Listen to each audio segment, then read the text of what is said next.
Imagine a world where two civilizations clash for the holiest city on earth, where legendary warriors become immortal through their deeds on the battlefield, where empires spanning continents are built and shattered within a single lifetime. Saladin, Richard the Lionheart, Frederick Barbarossa, titans of history. In 1100 CE, Crusaders held Jerusalem. They believed God granted eternal victory. They were wrong. This century would prove them tragically mistaken. This is the story of the 12th century. 100 years of holy war. Legendary rivalries and transformations that reshaped the destiny of civilizations. From the Holy Land to England, from India to the Mongolian steppes. Heroes rose whose names echo through eternity, written in blood and glory. Welcome to the century of crusades and conquests. The 12th century, 1101 to 1200 CE.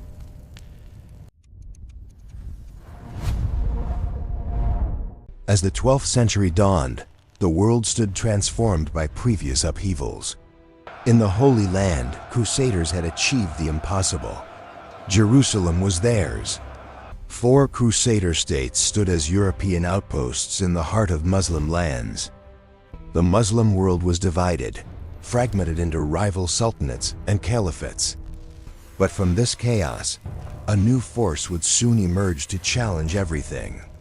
The Byzantine Empire was experiencing remarkable revival under the Komnenos dynasty. Emperor Alexios I had stabilized the realm and restored Byzantine power. In Western Europe, great kingdoms were consolidating their power and authority. The Holy Roman Empire stretched across Central Europe under powerful emperors. France was growing stronger under the Capetian kings, building its foundations. And England, still digesting Norman conquest, faced its most turbulent century. In the Far East, China remained the world's most advanced civilization. Though storm clouds were gathering in the north, unseen threats awaited. A child would be born who would grow to shake the entire world. The stage was set for a century of epic and bloody confrontation. From east to west, forces were gathering that would reshape history forever. For 50 years, Crusader states clung to existence in a hostile land. They were islands of Christianity surrounded by a vast Muslim sea. Crusaders built the most impressive fortifications the world had ever seen. But castles alone could not hold an empire against determined enemies. In 1144, Zengi, ruthless ruler of Mosul, struck at the weakest state. The county of Edessa, first Crusader state established, became first to fall. The news shocked Europe. Pope Eugenius called for a new crusade immediately. Bernard of Clairvaux thundered from pulpits, rallying all Christendom to arms. 2 kings answered the call, Louis of France and Conrad of Germany. Over 500,000 people took the cross, the largest expedition yet assembled. Instead, they found disaster. Turkish ambushes decimated them crossing Anatolia. Conrad's German forces were virtually annihilated. The French fared little better. Survivors made catastrophic decision to attack Damascus, a friendly Muslim power. Within 1 week, the Crusaders retreated. The siege was humiliating failure. The Second Crusade was complete disaster. Both kings returned home in disgrace. From ashes rose Nur ad-Din, Zengi's son, with one goal: destroy Crusaders. And when Nur ad-Din died, an even greater successor would complete his work. His name was Yusuf ibn Ayyub. History knows him as Saladin. Born in Tikrit, 1137, a Kurd, not Arab or Turk.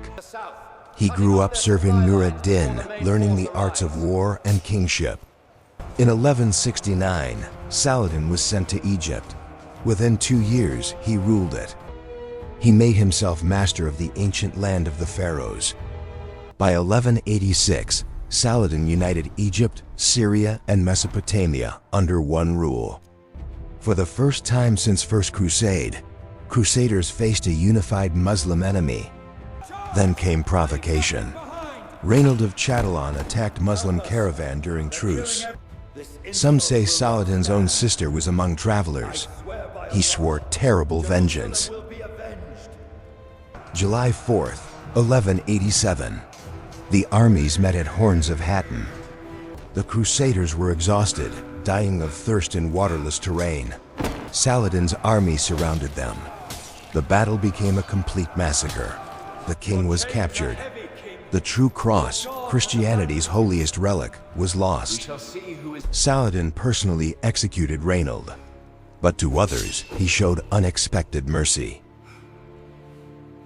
3 months later, Saladin stood before Jerusalem's walls. The city surrendered. Unlike Crusaders in 1099, Saladin allowed no massacre. Christians could leave.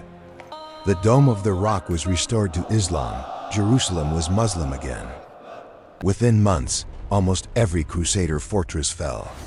Only coastal cities remained. While Jerusalem's fate hung in balance, another empire rose in Western Europe. Henry II of England was perhaps the most powerful monarch in Europe. His realm stretched from Scotland to the Pyrenees, the Angevin Empire. His queen was Eleanor of Aquitaine, one of history's most remarkable women. She was Queen of France before marrying Henry, bringing vast Aquitaine with her. The King of France controlled less territory than his own vassal. Henry reformed English law. Common law foundations still shape our world today. His friendship with Thomas Becket seemed unbreakable. But power changes everything. Becket became Archbishop and defender of church rights against the king. December 1170. 4 knights rode to Canterbury with deadly purpose. Thomas Becket was struck down in his own cathedral. The murder shocked Christendom. Becket became a saint. His shrine became England's most popular pilgrimage destination. Henry's own sons rebelled against him, encouraged by their mother Eleanor. Henry died in 1189, deserted by sons, betrayed by his favorite John. Richard the Lionheart succeeded him, but his heart was set on Jerusalem. Across the Channel to the east, another great ruler forged an empire. Frederick Barbarossa, famous for his red beard, ruled as emperor for 4 decades. 6 times Frederick led armies into Italy to impose imperial authority. Frederick destroyed Milan in 1162, scattering salt on the ruins. But Italian cities formed the Lombard League and fought back against him. At Legnano, 1176, citizen militias defeated Frederick's mighty knights. The Peace of Constance granted cities autonomy. A face-saving defeat for Frederick. When Jerusalem fell, the aging emperor took the cross for holy war. Frederick assembled over 100,000 men, Germany's greatest army ever. In 1189, this mighty host set out for the Holy Land. Frederick was nearly 70 years old. He would never see Jerusalem. The Third Crusade. 3 of Christendom's greatest monarchs united for one purpose. Frederick Barbarossa, Philip Augustus, and Richard the Lionheart. 3 legendary kings united for one holy purpose. June 10th, 1190. Frederick Barbarossa reached the Salah River in Anatolia on his march to glory. The great emperor drowned while crossing the river. His heavy armor pulled him beneath the waters forever. His devastated army dissolved in grief and chaos. Only a small fraction ever reached the Holy Land. Richard and Philip chose to travel by sea instead.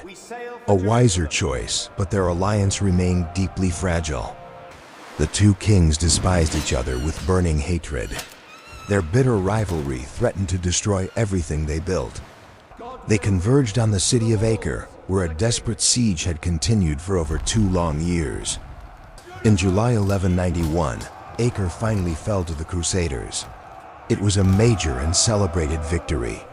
Philip, claiming illness but secretly scheming, returned to France. Richard stayed behind to fight completely alone. At the Battle of Arsuf, Richard's devastating cavalry charge shattered Saladin's army in a glorious triumph. Richard and Saladin never met face to face, but they developed an extraordinary and legendary mutual respect. When Richard fell gravely ill, Saladin sent his personal physician and mountain snow to cool his burning fever.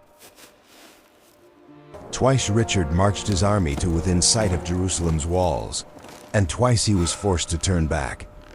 September 1192, they finally agreed to a truce.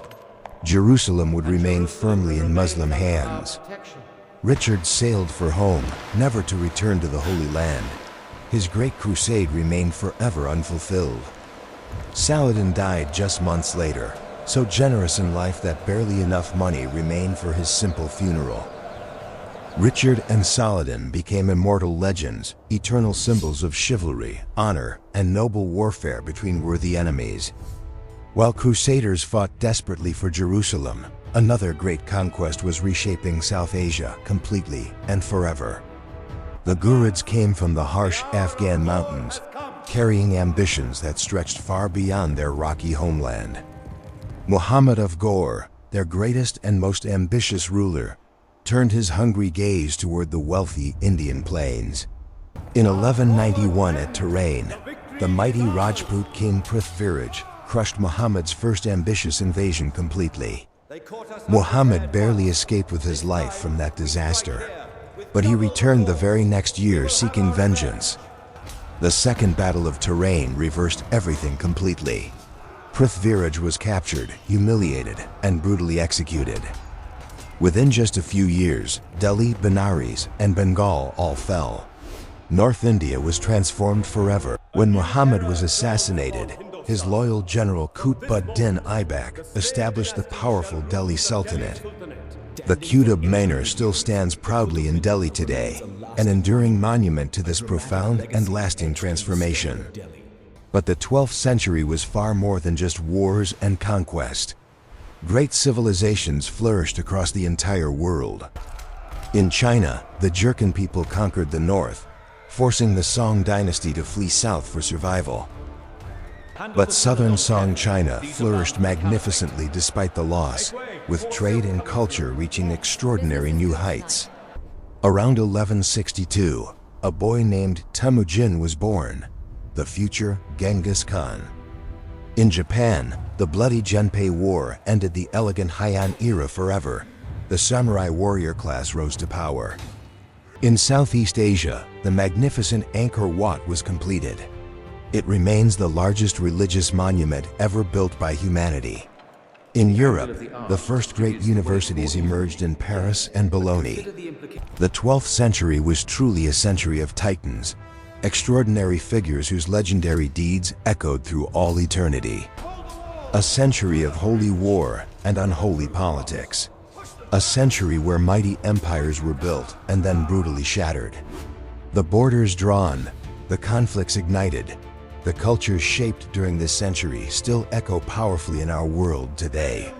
And as the century drew to its close, the Mongol tribes were uniting. The greatest storm in history was gathering. Within just a single generation, they would burst upon the world like nothing humanity had ever witnessed before. But that incredible story is for another time. This was the century of crusades, conquests, and eternal legends.